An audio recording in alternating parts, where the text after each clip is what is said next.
सैनिक भाइयों नमस्कार। जो अपना कपिल भाई कुछ जानकारी दे रहे, एक बार वीडियो देखेंगे। सैनिक भाई नमस्कार। भाई सीधी पॉइंट की पॉइंट टू पॉइंट बात करांगे। भाई सबसे पहले तो मैं शुक्रिया करता हूं कि आपकी दुआओं से मैं मौत के मुंह से बाहर निकल के आया और मेरा परिवार भी।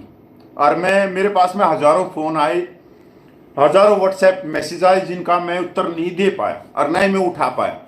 पर अब हम संघर्ष के दौरान हैं तो कोई बुरा मानने की जरूरत नहीं है। आपकी दुआओं से, आपके आशीर्वाद से, आपकी प्रार्थना से हम आगे चल रहे। और भाई मैंने पहले ही बोल दिया था, मेरा पिछला वीडियो देख सकते हो कि भाई माफी चाहूंगा, माफी चाहूंगा, पर आगे चलना है। अगर आप लोगों ने आशीर्वाद दिया है, आप लोगों की दुआओं से जान बची है, तो पीछे नहीं हटना है, आगे चलना है। सैनिक भाइयों, अभी अभी मैंने एक वीडियो देखा, मैं दूसरी भी बात करूंगा। बहुत ही सम्मानित, बहुत ही सम्मानित हमारे सैनिक जीवन के ऑनरेडी कैप्टन भदौरिया साहब का। उन्होंने एक ऐसे व्यक्ति को सामने बिठा दिया जो व्यक्ति बंटी और बबली है। मतलब जो व्यक्ति सैनिक समाज में सबसे मीठी भाषा बोलता है और वो व्यक्ति तुरंत प्रभाव से आपकी जेब को काट देगा। वो व्यक्ति जिसने जब एक्टर अक्षय कुमार ने अपना अकाउंट नंबर छोड़ा था कि मैं जो शहीद सैनिक हुए हैं, जो पैरामिलिट्री के या भाई सेना के, मैं उनको आर्थिक सहायता उनके परिवार के लिए दूंगा, तो उस व्यक्ति ने क्या किया, अपना जो अक्षय कुमार का फोटो तो था ही था, जो अकाउंट नंबर उन्होंने लिखा था सार्वजनिक, उस अकाउंट नंबर में छेड़खानी करके अपना अकाउंट नंबर डाल दिया। इसके बाद में भी एक चीज और देखो, जब कोरोना वायरस आया, जब माननीय प्रधानमंत्री ने रिलीफ फंड के लिए अकाउंट नंबर सार्वजनिक किया, तो उसने वो अकाउंट नंबर उठा के, हटा के और अपना अकाउंट नंबर लिख दिया और उस अकाउंट नंबर में पैसे मंगवाने लग गया। ये हमारे सैनिक समाज के हैं, वो व्यक्ति जो बंटी बबली हैं, जो ठग हैं, कि उसके अकाउंट में उस समय करोड़ों रुपया चला गया। और जो वो पकड़ में आया JW नलिन तलवार के उसमें, तो उसने एक चेक डाला 5 लाख रुपए का। अब जो सोसाइटी में 3 व्यक्ति हैं, ये सोचने की बात है, सिर्फ 3 व्यक्ति, क्योंकि एक आधा व्यक्ति है जो टैक्सी चलाता है, वो थोड़ा बहुत समय दे सकता होगा, तो उसको बोलते हैं 3.5 व्यक्तियों की संस्था। और जो पकड़ में आया नलिन तलवार की में, तब उसने 5 लाख पता नहीं 11,000 या 51,000 रुपये का चेक डाला। वो चेक मेरे पास में अभी भी है, मैं आपको दिखाना भी चाहूंगा अगर आप देखना चाहोगे उस चेक को। क्लोज, 1 मिनट भाई।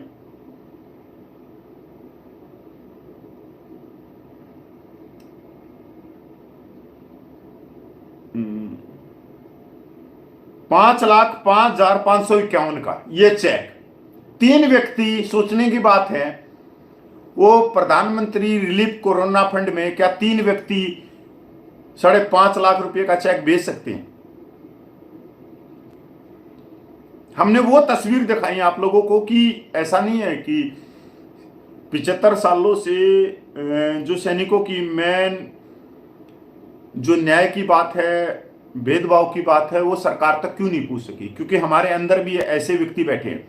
और भाई देखो, मैं तो मौत के मुंह से आया हूं। अपन तो सोच रखिए, जो चेहरे गलत होंगे, जो 35 लाख परिवारों की पीठ में छुरा घोंप रहे होंगे, उनका चेहरा लेके आऊंगा, क्योंकि उन्हीं की दुआ से मैं बचा। और भदौरिया साहब ने के पास में मैंने सबूत भेजे और मैं धन्यवाद करता हूं सैनिक जीवन का, उन्होंने उसी समय उस वीडियो को हटा दिया।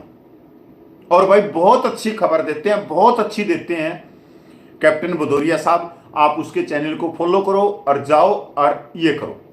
दूसरी बात भाई, मैं अब अपनी मेन बात पे आऊं। 4 फरवरी को बहुत बड़ी एक रैली होने वाली है। कहां पे होने वाली है? RS-पुरा जम्मू में। उसकी तैयारियां शुरू कर दी। मैं उसमें से, मैं वो इंसान नहीं हूं कि मैं अभी भी दुख में बैठा रहूं या उसमें बैठा रहूं कि मैं मौत के मुंह से आया हूं।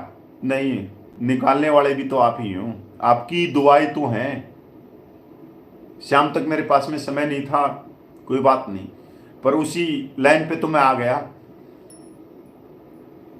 और आज मेरा कर्तव्य बोलता है कि मैं सैनिक समाज के जो संघर्ष है उसमें बढ़ चढ़कर फिर हिस्सा लूं, और इस जगह से मैं निकला हूं तो उससे तो मेरी और जिम्मेवारियां बढ़ जाती हैं।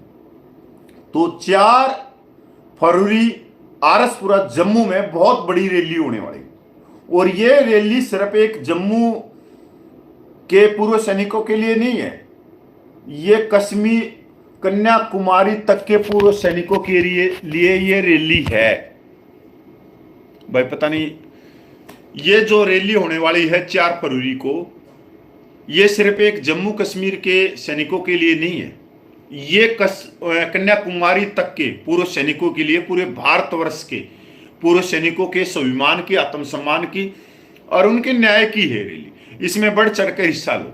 ये रैली साबित करेगी क्या है क्या नहीं, और मैं यकीन दिलाता हूं कि ये रैली जो होगी ये बम्पर पार होगी, और इस रैली को किसी भी तरह से पीछे हटाने के लिए सरकार बहुत सारे हथकंडे अपनाए। जो मैन व्यक्ति हैं उनके ऊपर कुछ भी हो सकता है, कुछ भी हो सकता है, ये मैं क्लियर कह सकता हूं। हमारे जो आरसपुरा के, जो जम्मू के जो हमारे पूर्व सैनिक है, जो प्रधान है, मैं उनको भी एक बात आपके माध्यम से पूछना चाहता हूं कि अपनी सावधानी रखना। और देखो, प्रभु परमात्मा के इशारे से तो कोई पत्ता हिल नहीं सकता, फिर भी सावधानी रखनी चाहिए सावधानी में। और कितनी भी सावधानी रख लो, अगर प्रभु परमात्मा चाहेगा तो पत्ता हिलेगा, वो तो हिलेगा, क्योंकि जन्म लेने के बाद में सब मृत्यु के रास्ते पे चलते हैं। कहां पे आएगी, कैसे आएगी, ये किसी को नहीं मालूम। पर 4 फरवरी आरसपुरा जम्मू, चलो 4 फरवरी आरसपुरा जम्मू आओ, 4 फरवरी आरसपुरा जम्मू पहुंचो। ये बहुत बड़ी रैली है, ये बता देगी कि जो जंतर मंतर पे जो आंदोलन चल रहा है वो सच है या झूठ है। जो जंतर मंतर पे बैठे हुए हैं, क्या उन्होंने पूर्व सैनिकों के पैसे खाए हैं, नहीं खाए? अरे भाई, खाए होते तो आज कपिल फौजी आपके सामने बैठ के और उतने ही कड़वी शब्दों में आपको जवाब नहीं देता। मैं उतना ही कड़वा बोल लूंगा जितना मैं पहले बोल रहा था। कोई समझौता नहीं है, कोई समझौता नहीं है। अगर भगवान ने कोई जान बचाई है तो किसी मार्ग पे बचाई है कि मैं जो कुछ कर रहा था उससे ना भटक सकूं। मैं जो मैं कर रहा था इसका मतलब मैं ठीक था, और ठीक के रास्ते पे मेरे को चलना चाहिए, सच्चाई के रास्ते पे मेरे को चलना चाहिए, अगर परमात्मा मेरे को वहां से लेके आया। और भाई, इस जो ये पंजाब की सबका सैनिक संघर्ष कमेटी है, एक एक सदस्य गंगा जल की तरह पवित्र है। एक एक सदस्य, चाहे उसमें 95 साल के बापू प्रगट हो, चाहे नायक हरपाल हो, चाहे अनगिनत सदस्य हो, और चाहे 3.25 लाख जो पंजाब के सैनिक आंदोलन को चल रहे हैं, लेके चल रहे हैं, एक एक गंगा जल की तरह पवित्र है। और मैं आपके माध्यम से ये भी बताना चाह रहा हूं कि आने वाले जो समय होगा, जो दिल्ली में महारैली होगी, उसमें पंजाब का एक भी सैनिक घर में नहीं बैठा रहेगा, और ना ही हरियाणा का बैठा रहेगा, और ना ही मेरे राजस्थान का सैनिक बैठा रहेगा, और ना ही उत्तर प्रदेश का सैनिक रहेगा। मैं आपके माध्यम से यह भी बताना चाहता हूं, जिन व्यक्तियों ने संस्थाएं बनाई हैं और जो पिछले सालों से जवानों से चंदा लेके, पकोड़े चाय खा के, मंदिर में, गौशाला में, धर्मशाला में, पार्क में, गुरु घर के आंगन में जो मीटिंगें करके और वहां से उन पूर्व सैनिकों को अपने अपने घरों में भेज देते हैं, वो संस्थाएं भी इस आंदोलन में उतरेंगी। वो संस्थाएं भी जो 12 महीने में नहीं उतरी, वो उतरेंगी। ये जो आंदोलन चल रहा है ये किसी को नेता बनाने के लिए नहीं चल रहा है। ये आंदोलन कि नेता बनना है, नहीं भाई, इस चीज को बिल्कुल भूल जाना। क्योंकि जो भी 12 महीने में वहां हुआ है उसमें आप एक चीज 20 फरवरी से देख लेना, उस मंच के ऊपर जिन्होंने आंदोलन शुरू किया सबका सैनिक संघर्ष कमेटी ने, उसका कोई पद अधिकारी मंच के और माइक के ऊपर नहीं रहा। सरकार पूरे हथकंडे अपनाएगी, पता नहीं क्या से क्या कर सकती है इस आंदोलन को रोकने के लिए। क्या से क्या हो सकता है जो हमारे साथ में भी हुआ है, आने वाले समय में किसी और के साथ में भी हो जाए।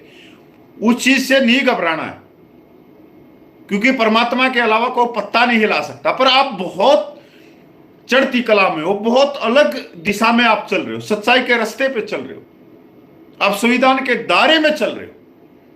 और मैं यकीन दिलाता हूं, अगर आज मैं इस मुकाम पे और इस जगह पे मैं आप लोगों से बात कर रहा हूं तो आप लोगों की दुआ से कर रहा हूं। अगर मैंने कुछ कमाया तो आप लोगों की दुआ कमाई, मेरे बुजुर्ग सैनिकों की, मेरे भाई बंधु सबकी मैंने प्यार कमाया। कल जो कुछ मेरे साथ में हुआ उसके साथ में मेरे हजारों फोन आए, हजारों मैसेज, मैं जवाब ही नहीं दे पाया आज शाम तक।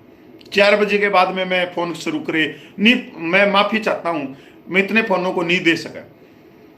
पर उसमें भी एक, जहां से भाई मैंने तो वैसे पंजाब से संघर्ष शुरू किया था, और जज्जर के जो पूर्व सैनिक थे, जो मेरे बुजुर्ग थे, और वो मेरे दादा के समान है, मेरे ताऊ के समान है।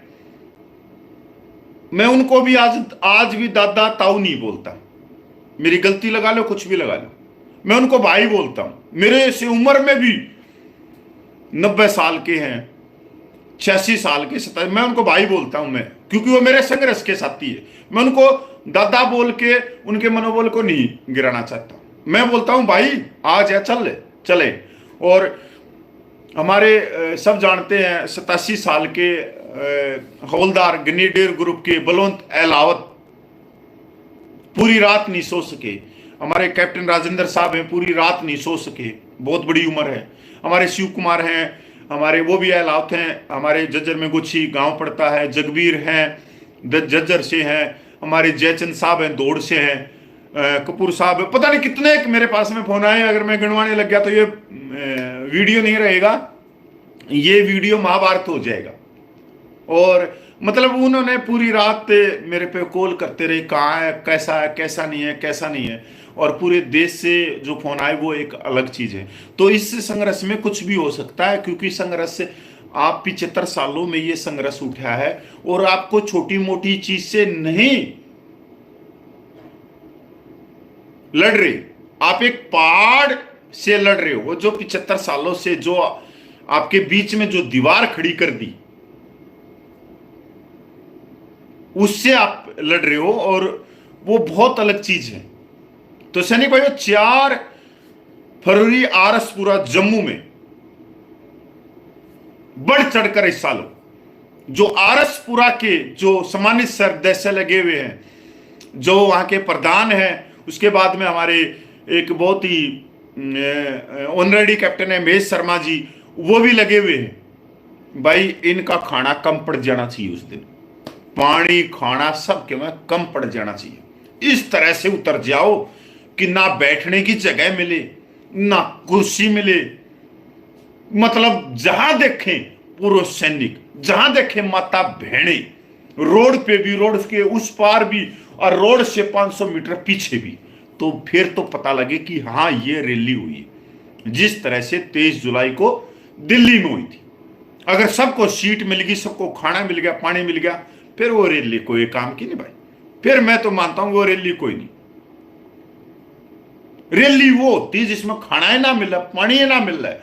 तो भाई आरसपुरा के जो पूर्व सैनिकों ने जो बंदोबस्त कराया, वो भाई किसी भी तरह से उस बंदोबस्त में खाना भी कम पड़ना चाहिए, और पानी भी कम पड़ना चाहिए, और कुर्सी भी कम पड़ना चाहिए।